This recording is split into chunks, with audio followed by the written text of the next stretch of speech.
Merci à vous d'être là ce soir pour accueillir notre présidente. Merci à la fédération, et en particulier au camarade Stéphane Dely pour son travail,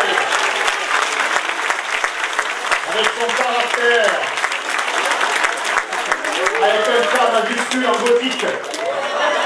Et quand on a du caractère, eh bien, on arrive quand même à réussir un tour de force, notamment en ayant proposé aux candidats eh bien, un kit de campagne locale fait maison, j'allais dire, fait ici même, en ayant obtenu le financement. Et il a fallu tout l'investissement de notre ami Stéphane, avec mon accord bien sûr, mon soutien, pour que nos candidats puissent obtenir en plus du kit de campagne nationale, un kit de campagne locale. Et tout ça vous a permis, je crois, d'être très au fait et très en direct des préoccupations de nos compatriotes bucco-rhodaniens. Donc merci à Stéphane et aux militantes et aux militants de la fédération pour leur travail.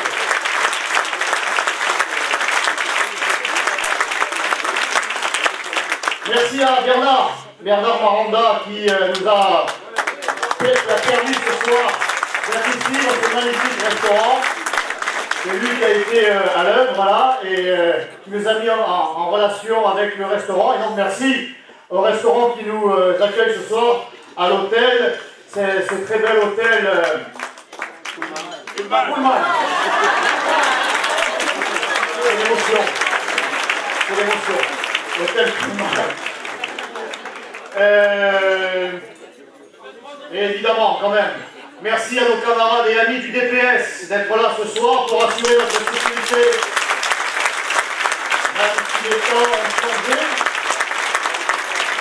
Même si les temps ont changé, que nous ne subissons plus autant qu'avant les attaques physiques de nos adversaires, eh bien ça doit manquer à certains, dont notre premier sinistre, M. Valls, qui est en état de crise permanente. Il nous fait un AVC chaque jour, un accident vasculo-cérébral, et n'a de cesse que d'appeler à la violence, à la haine, en désignant même notre présidente, en revendiquant sa stigmatisation. Alors il pourrait y avoir, il faut bien le reconnaître dans ce pays comme ailleurs, hein, des esprits faibles qui pourraient se croire autorisés, par la bouche même du Premier ministre, eh bien, à passer à l'acte. Ça s'est déjà vu au cours de la campagne, depuis certains de nos amis candidats et militants ont été agressés, persuadés qu'ils en avaient désormais le droit. Donc j'ai conseillé à notre présidente de renforcer sa sécurité, parce que nous ne sommes pas à l'abri des barbouzeries les plus extrêmes. On a déjà vu dans ce pays des ministres se noyer dans 30 cm d'eau. Marine s'est très bien nagée, heureusement. Donc, merci au DPS de prendre soin de sa sécurité. Donc, merci aux candidats. Alors, je ne vais pas les énumérer, aux 29 binômes, puisque maintenant, vous savez qu'il faut la parité partout, sauf dans le mariage. Merci à eux et à elles d'affronter le système Guérini-Godin. Merci en particulier à, je ne vais pas tous vous citer, ça serait une fois de plus trop long, mais simplement, au moins c'est un combat symbolique, nos amis Joël Dupuis et Cathy Marty qui affronteront le binôme Narducci-Guérini.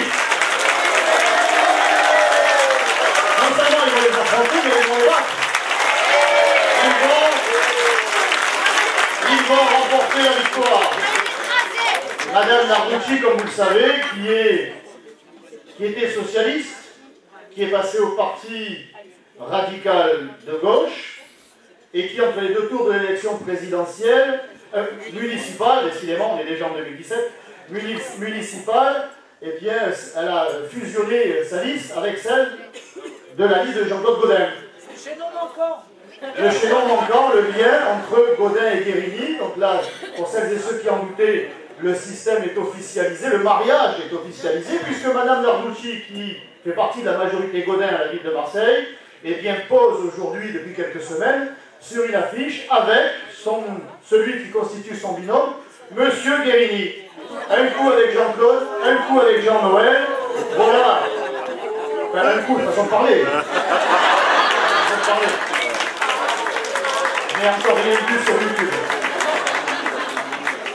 Donc nous avons là quand même, dans ce département, dans cette ville, tout ce que les Français désormais rejettent. Les magouilles, le clientélisme, les arrangements entre faux adversaires mais vrais amis qui se partagent le gâteau départemental comme ils se partagent le gâteau municipal et comme ils se partagent le gâteau national, et bien tout ça est en voie de se terminer. Nous assistons, et vous participez, soyez-en conscients, à une véritable révolution démocratique, une révolte patriotique qui a déjà pris son essor, déjà en 2002. La qualification de Jean-Marie Le Pen au deuxième tour de l'élection présidentielle était déjà un signal très fort. Un deuxième signal par le rejet de la Constitution européenne en 2005. Et puis 2010-2012, ces élections présidentielles avec le score historique réalisé par Marine Le Pen. Et puis cette année 2014 historique, cette première année historique, les municipales. Et cette victoire ici à Marseille, dans les quartiers nord, qui paraît-il devait rester à gauche, eh bien aujourd'hui ils sont plus tard. Victoire en tribu, victoire à un moment. Et dans le monde, voilà, victoire en tribu, on nous expliquait que ce n'était pas si important que ça. Et puis après, il y a eu les élections européennes. Et là, deuxième effet qui se coule. Non seulement nous réalisons un très bon score, mais nous positionnons en tête. Nous sommes devenus, vous êtes devenus le premier parti de France, mesdames et messieurs.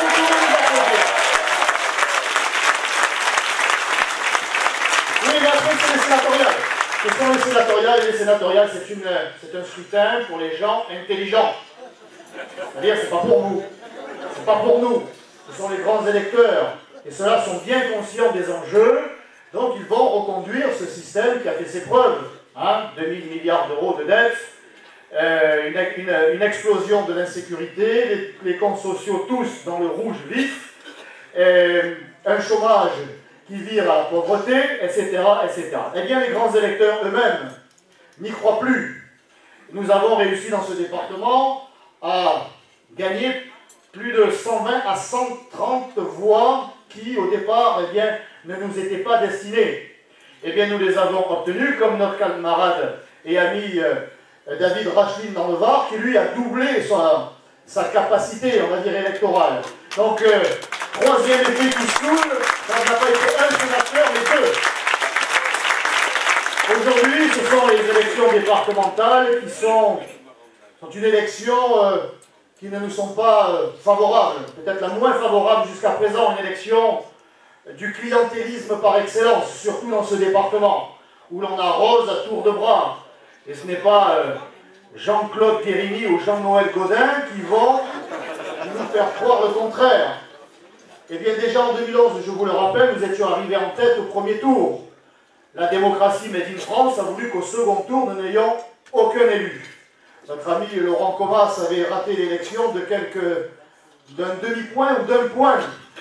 Eh bien, cette année, il va la remporter, cette élection comme d'autres. Notre ami Maranda. Madame Dondio, M. Maggio, et M. Dudiezer et Madame Mustakia. Bon, j'ai cité beaucoup de septième secteur, mais c'est un hasard.